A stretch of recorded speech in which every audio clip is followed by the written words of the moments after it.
네, 오늘 칼빈 신학 12강으로 선택론인데 우리가 쉽게 예정론이라고 얘기를 하는 이제 그 부분입니다. 오늘 제가 자료가 거의 맨날 한 3페이지, 4페이지 정도를 준비를 원래 계속 했었는데 그런데 오늘 준비하다 보니까 7페이지가 됐어요. 네, 그래서 아마 오늘 30분 안에 다 못할 것 같고 이 자료는 가지고 계시다가 다음 주에 또 가져오셔서 같이 이어서 나아가도록 시간 될 때까지만 하도록 하겠습니다.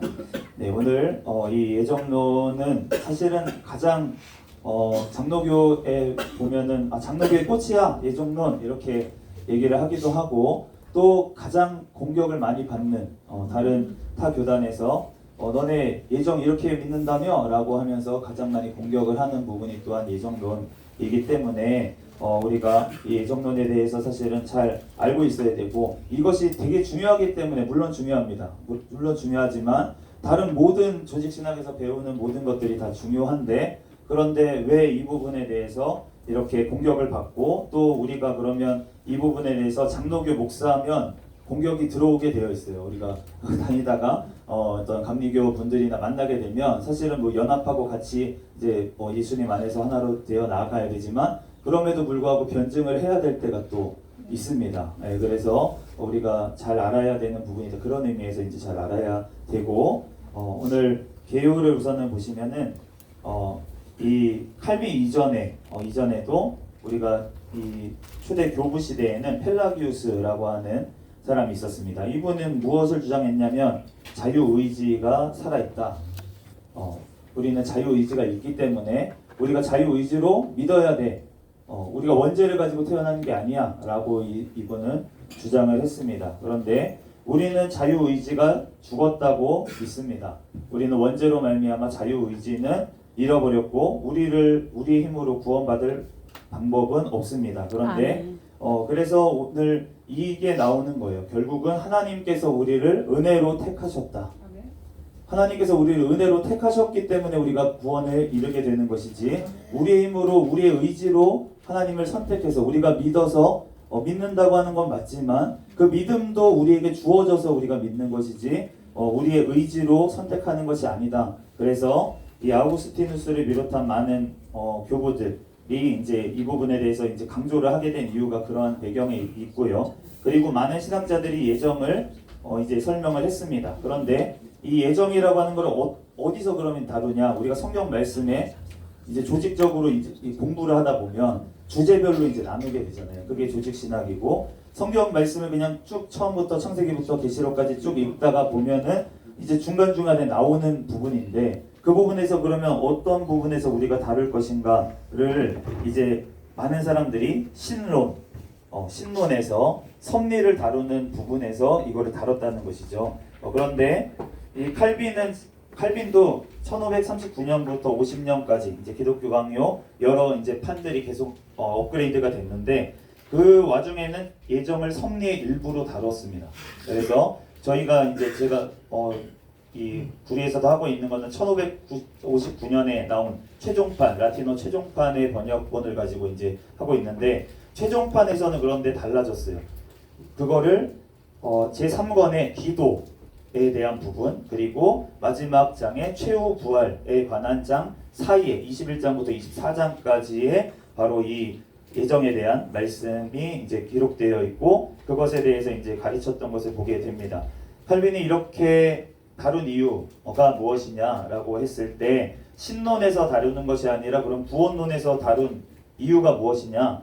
바로 선택이라고 하는 것이 예수 그리스도 안에서 이루어지는 것을 강조하기 위해서 그러니까 마치 신론에서 다루면 우리가 어떻게 이해를 하게 되냐면 하나님께서 예전에 우리가 다 구원받을 거를 예정을 쭉 해놨으니까 그러니까 우리가 마치 구원파에서 얘기하듯이 마치 우리가 구원을 따놓은 당상이니까 우리가 그 이후에 미래 죄까지도 다 우리가 용서를 받았으니까 더 이상 회개할 필요가 없어 라고 하는 식으로 우리가 이해를 하게 될 수가 있습니다. 섭리라고 하는 부분에서 우리가 다루게 되면 하나님께서 다 섭리하시는 거잖아.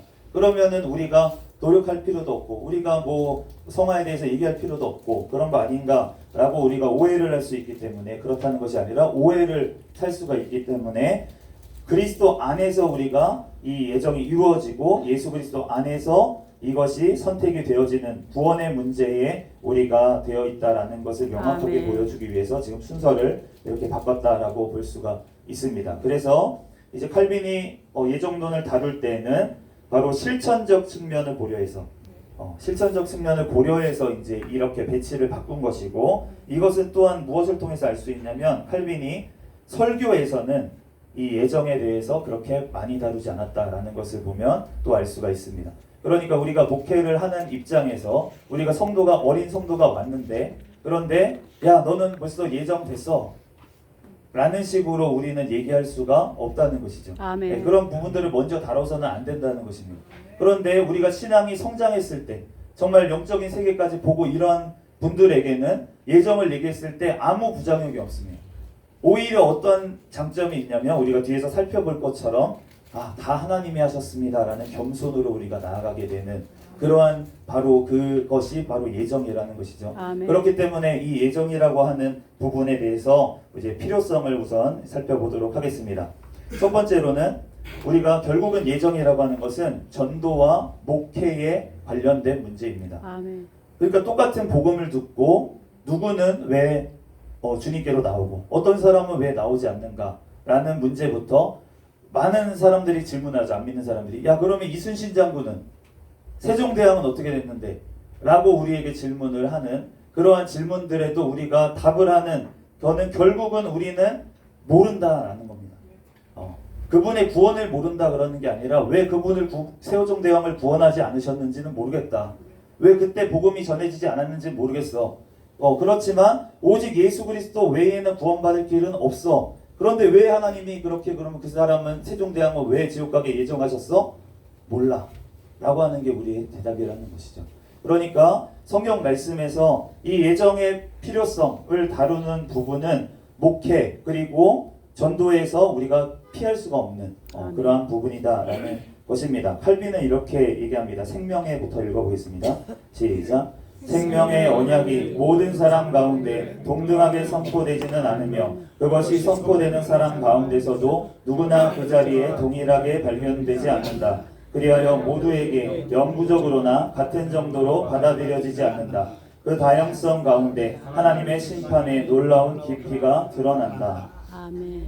모든 사람에게 동등하게 선포된 것도 아니고 그 선포되는 사람이 바로 영접하는 사람이 있는 반면에 또 받아들이지 않는 사람도 있고, 그런데 그 받아들였던 사람들 중에서도 끝까지 예수님을 믿고 영원한 천국에 또한 죽을 때 정말 하나님을 고백하면서 가는 사람이 있는 반면에 그 죽기 전에 다 떠나가는 또 사람들이 있다는 것이죠. 아멘. 그러니까 그 모든 것들, 이 다양성들이 도대체 왜 나오는지 우리는 알 수가 없다. 바로 그 부분이 하나님의 예정으로 우리는 돌리는 것입니다. 하나님께서 하셨다라는 고백을 하는 것이죠. 그렇기 때문에 우리가 예정 교리를 다루면서 칼빈은 세 가지 유익이 있다라고 이제 표현을 하는데, 첫 번째로는 하나님의 은혜를 깨닫게 하고, 그리고 두 번째로는 하나님께 영광을 돌리게 하고, 아멘. 그리고 세 번째로는 참된 겸손을 가지게 한다라고 세 가지 유익을 얘기했습니다. 하나님은부터 한번 읽어보겠습니다. 시작. 하나님은 아무 구별도 없이 모든 사람을 자녀로 삼으셔서 누구나 구원의 소망을 가질 수 있도록 하지 않으시고 어떤 사람들에게는 주길 거부하시는 것을 다른 사람들에게는 주시는 대조를 통해서 자기의 영원한 선택이 자기의 은혜를 밝히 드러내게 하신다. 이 원리에 대한 무지가 하나님의 영광을 심히 떨어뜨리며 참된 겸손으로부터 심히 멀어지게 한다는 사실은 모두에게 알려진 바이다. 아멘. 하나님께서는 어떤 자는 선택하심을 통해서 다 우리가 뒤에서 살펴볼 거지만 모두 다 우리는 심판을 받을 수밖에 없는 존재였습니다. 그런데 심판 가운데서 건져내신 거예요. 아멘. 예전에 영화 중에 쉰들러 리스트라는 영화가 있습니다. 그런데 그 영화에서 보면은 유태인들이 이제 히틀러 그 독일에서 다 잡아서 유태인들이 이제 보내는 거예요. 가스실로 보내고 다 보내고 있는 중에 이 쉰들러라고 한 이 사람이 이제 주인공이 결국은 그 자리에서 마지막에 이제 보내는 역할을 하고 있는 것입니다. 그래서 이 사람은 유태인이지만 쓸모가 있어요 라면서 중간에 빼올 수가 있는 역할을 하고 있는 사람인 거예요. 그런데 이 사람에게 만약에 누가 어떤 사람이 와가지고 당신은 살인자입니다. 왜냐하면 당신은 여기서 지금 당장 가스실에 들어가서 죽을 사람이 있었는데 그 사람을 건지지 않았으니까 당신은 살인자야 라고 만약에 얘기를 하는 것과 마찬가지라는 거죠. 그것과 다른 것은 무엇이냐면 그 사람들은 죄 때문에 그런 게 아니라 정치적인 상황 때문에 그렇게 됐지만 우리는 우리의 죄 때문에 지옥의 심판을 면할 수 없는 상태였습니다. 그런데 하나님께서 은혜로 우리를 그 중에서 선택하셔서 하나님의 자녀로 삼아주시고 하나님께서 그 영혼을 영원한 천국으로 옮겨주셨다 라고 하는 것을 우리가 은혜로 받아야 될 텐데 그것에 대해서 마치 하나님께서 불공평한 사람인 것처럼 우리가 만약에 한다면 그것은 잘못된 것이라는 것이죠. 아멘. 그렇기 때문에 바로 은혜가 은혜되게 하기 위해서는 바로 대조적인 사람이 있어야 된다. 그러니까 육이라는 것이 하나님께서 이 사람은 내가 좋아하니까 이거 취하고 저 사람은 버려버리고 아니면은 그냥 랜덤으로 이렇게 재미로 이 사람은 죽여버리고 저 사람은 내가 구원해야겠다 라고 하는 그러한 세상 사람들이 이해하고 조롱하는 그러한 것이 아니라는 것이죠. 그러니까 하나님께서는 바로 은혜를 따라 택하심을 받아 남은 자가 있다고 로마서 11장 5절에서 6절에 분명하게 말씀하고 있습니다. 그렇지 않으면 은혜가 은혜되지 않는다라는 것이죠. 그래서 우리가 이 예정을 다룰 때 이러한 내용인데 우리가 뒤에 많은 내용들은 결국은 이것에 대해서 이제 변증하고 설명하는 덧붙이는 내용이다라고 보시면 되겠고요. 그런데 우리가 여기서 중요한 것은 무엇이냐면 바로 성경의 울타리 안에서 현명한 무지와 절제된 지식을 가져야 된다라는 것입니다. 이 두 가지 한번 읽어보겠습니다. 예정에부터 시작.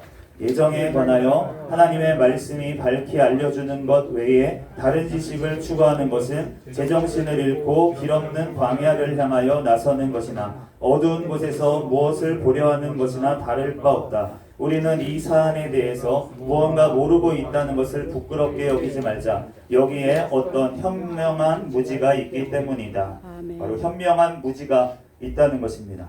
우리가 하나님의 말씀 바깥으로 넘어가서 이 예정에 대해서 더 알아보려고 하는 것, 우리의 이성을 뛰어넘어서 바로 이 예정에 대해서 더 밝혀보려고 하는 것, 하나님의 예정은 이런 것이야 라고 내가 한마디로 설명하려고 하는 그 자체가 바로 잘못된 것이고 우리는 현명한 무지를 이것에 대해서 하나님께서 안 보여주신 것, 성경 말씀을 통해서 안 보여주신 것에 대해서 우리가 넘어가지 말아야 된다라는 것이죠. 두 번째로는 절제된 지식을 가져야 된다. 본사안에부터 읽겠습니다. 시작.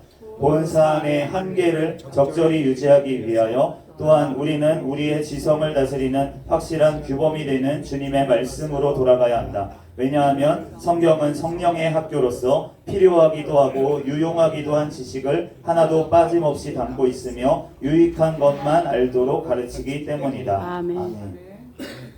그러니까 지식을 가지지 않으면 안 된다는 것입니다.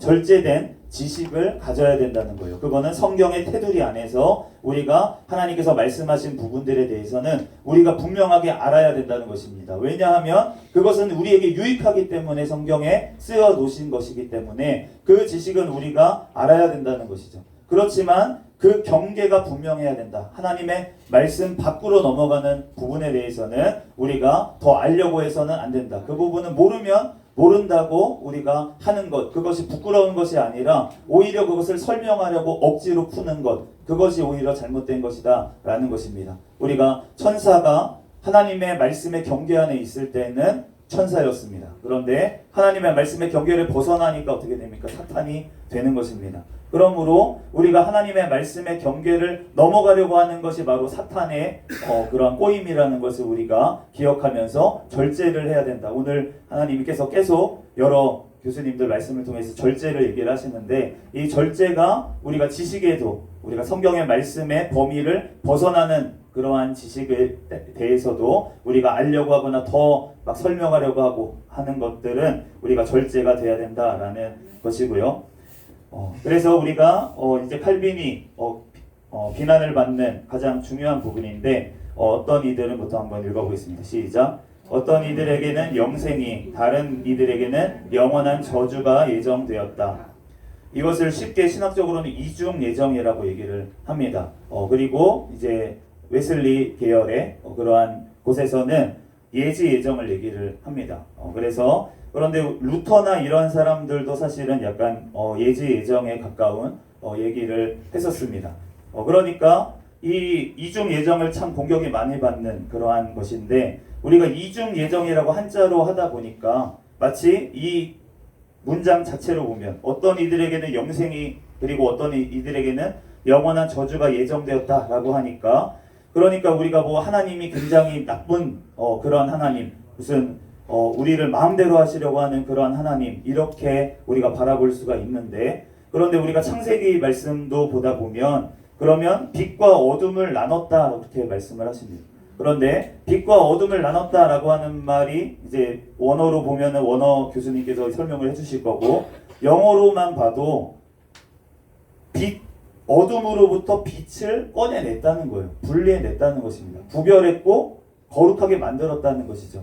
그러니까 다 우리는 지옥 갈 죄인이었는데 그 중에서 일부를 하나님께서 예정하셔서 구원해내셨다라고 하는 것, 그것이기 때문에 이중 예정이라고 하는 건 육이라고 하는 표현 때문에 마치 유기견을 버리듯 그게 나쁘게 생각되는 것처럼 그 단어 자체 때문에 우리가 잘못되게 인식할 수가 있지만, 그것이 아니라 하나님께서 어떤 이들에게 은혜를 주셨다, 어떤 이들에게 구원을 주셨다, 아멘. 어떤 이들을 하나님의 자녀로 삼아주셨다라고 하는 다른 표현으로 어떤 이들은 유기가 되었다라고 얘기할 수밖에 없는 그러한 신학적인 표현이라는 것이죠. 그래서 우리는부터 한번 읽어보겠습니다. 시작.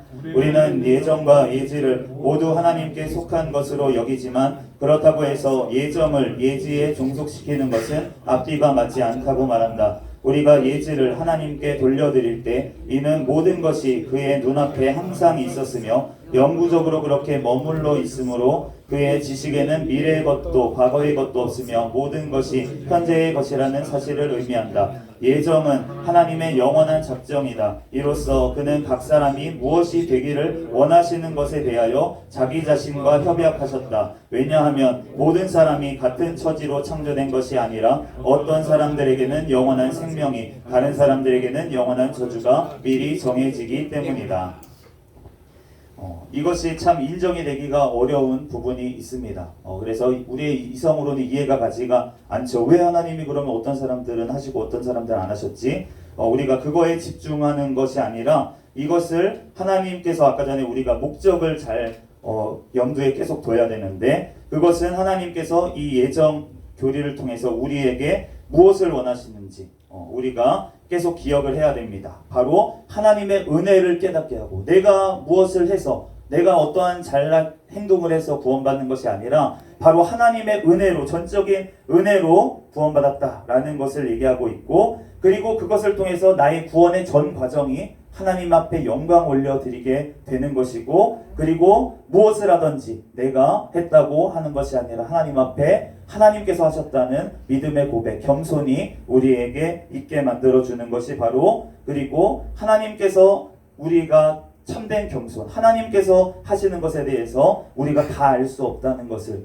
우리가 인정하는 그러한 겸손을 위해서 하나님께서는 이 예정을 하나님께서 가리워 놓으시는 부분이 있다라는 것을 우리가 늘 기억을 해야 된다는 것입니다.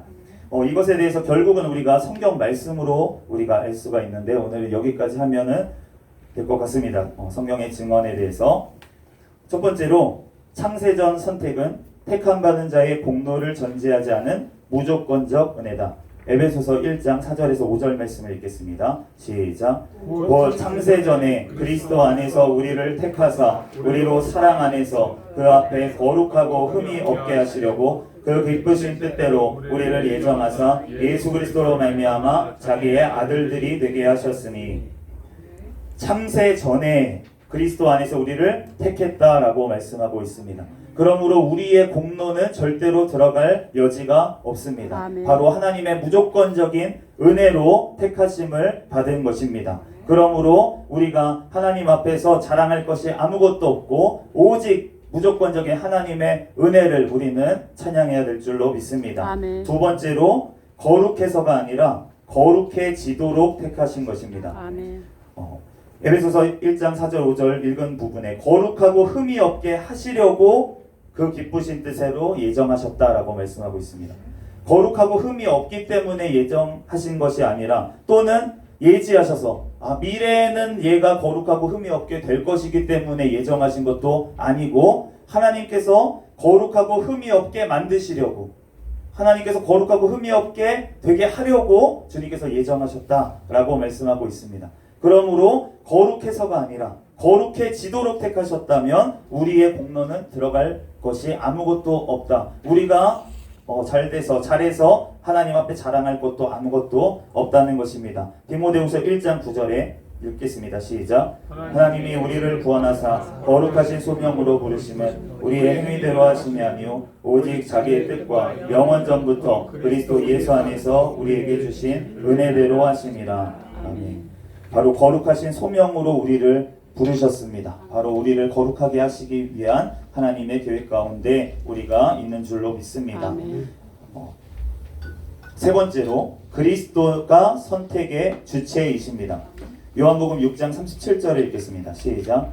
아버지께서 내게 주시는 자는 다 내게로 올 것이요 내게 오는 자는 내가 결코 내쫓지 아니하리라. 39절 40절도 읽겠습니다. 나를 보내신 이의 뜻은 내게 주신 자 중에 내가 하나도 잃어버리지 아니하고 마지막 날에 다시 살리는 이것이니라. 내 아버지의 뜻은 아들을 보고 믿는 자마다 영생을 얻는 이것이니 마지막 날에 내가 이를 다시 살리리라 하시니라. 아멘. 내게 주신 자라고 하시고 아들을 보고 믿는 자라고 하십니다. 그러니까 아버지의 뜻은 내게 주신 자, 예수님께 주신 자 중에 하나도 잃어버리지 아니하고 마지막 부활의 영광을 주시는 것이라고 말씀하시고 그 사람들은 어떤 사람들이냐? 아들을 보고 믿는 자다라고 말씀하고 있는 것입니다. 그러므로 하나님께서 주신 자, 하나님께서 택하신 자만이 바로 믿게 된다라는 것을 우리가 알 수가 있고 그 믿음이라고 하는 것은 그저 있다가 일시적으로 믿다가 없어지는 믿음이 아니라 바로 영생하도록 우리를 이끄시는 바로 그 믿음인 줄로 믿습니다. 아멘. 그러므로 그 믿음을 가진 자들은 결코 하나님께서 끝까지 생명책에 기록되었기 때문에 영원토록 하나님께서 영원한 길로 인도하시는 줄로 믿습니다. 그러므로 요한복음 15장 16절 말씀을 읽겠습니다. 시작. 너희가 나를 택한 것이 아니요 내가 너희를 택하여 세웠나니 이는 너희로 가서 열매를 맺게 하고 또 너희 열매가 항상 있게 하여 내 이름으로 아버지께 무엇을 구하든지 다 받게 하려 함이라. 아멘. 아멘. 우리가 열매가 맺어져야 될 줄로 믿습니다. 아멘. 우리가 성령의 열매가 맺어져야 되고 또 그것뿐만이 아니라 나와 똑같은 복제품들이 또 나와야 된다는 것이죠. 예수님께서 우리에게 원하시는 것이 바로 그렇게 구원받는 제자들이 늘어나는 것, 바로 우리 사명자들에게 주신 사명인 줄로 믿습니다. 네 번째로 성령께서 복음이 전파될 사람들을 선택하실 자유를 갖고 계십니다. 사도행전 16장 6절에서 7절을 읽겠습니다. 시작. 성령이 아시아에서 말씀을 전하지 못하게 하시거늘 그들이 부르기아와 갈라디아 땅으로 다녀가 무시아 앞에 이르러 비두니아로 가고자 애쓰되 예수의 영이 허락하지 아니하시는지라. 아멘. 성령님께서 어디로 가서 전파할지를 지금 인도하고 계시는 것을 알 수가 있고 어떻게 표현하시냐면 예수의 영이 아시아로 가는 것은 허락하지 아니하셨다 라고 말씀하고 있습니다. 그러니까 선택은 바로 성령님께서 복음이 전파될 사람들을 성령님께서 결국은 선택하시고 왜 우리는 지금 이때 와가지고 19세기 20세기 와서야 우리에게 복음이 충만하게 전해졌느냐라고 하는 것은 우리는 알 수가 없죠. 그렇지만 결국은 성령님께서 인도하시고 가장 적절한 때에 하나님께서 원하시는 때에 이 땅에 복음이 들어오게 하신 줄로 믿습니다. 아멘. 그러므로 그 선택은 오직 하나님의 뜻에 달려 있습니다. 로마서 9장 11절에서 13절 말씀을 읽겠습니다. 시작.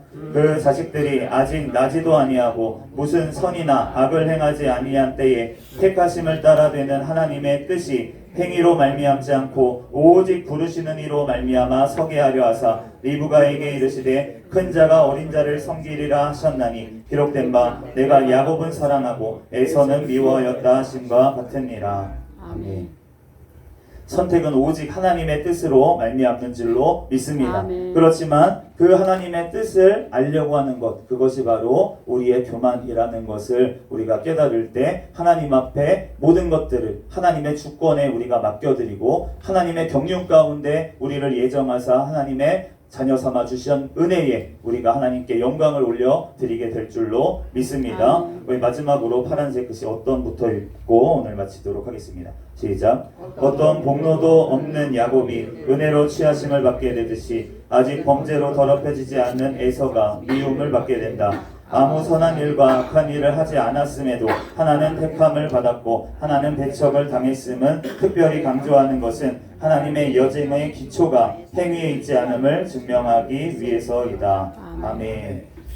제가 무슨 공로가 있어서 하나님 앞에 구원받고 또 하나님 앞에 제가 공로가 있어서 사명자로 하나님께서 세우신 것이 절대로 아닙니다. 전적인 하나님의 은혜로 영원한 지옥에 떨어질 수밖에 없는 나를 구원하셨습니다. 하나님께서 모두 다 하셨고 오늘 예정론 사실은 절반도 안 와서 많은 의문이 들 수도 있어요. 여기 학생분들 중에는 목사님들은 아니시겠지만 학생분들 중에는 의문이 많을 수도 있겠지만 그 부분에 대해서는 이제 다음 주에 다루도록 하겠습니다. 이것으로 오늘 강의를 마치겠습니다. 잠시 기도하겠습니다. 할렐루야. 사랑이 많으신 하나님 감사합니다.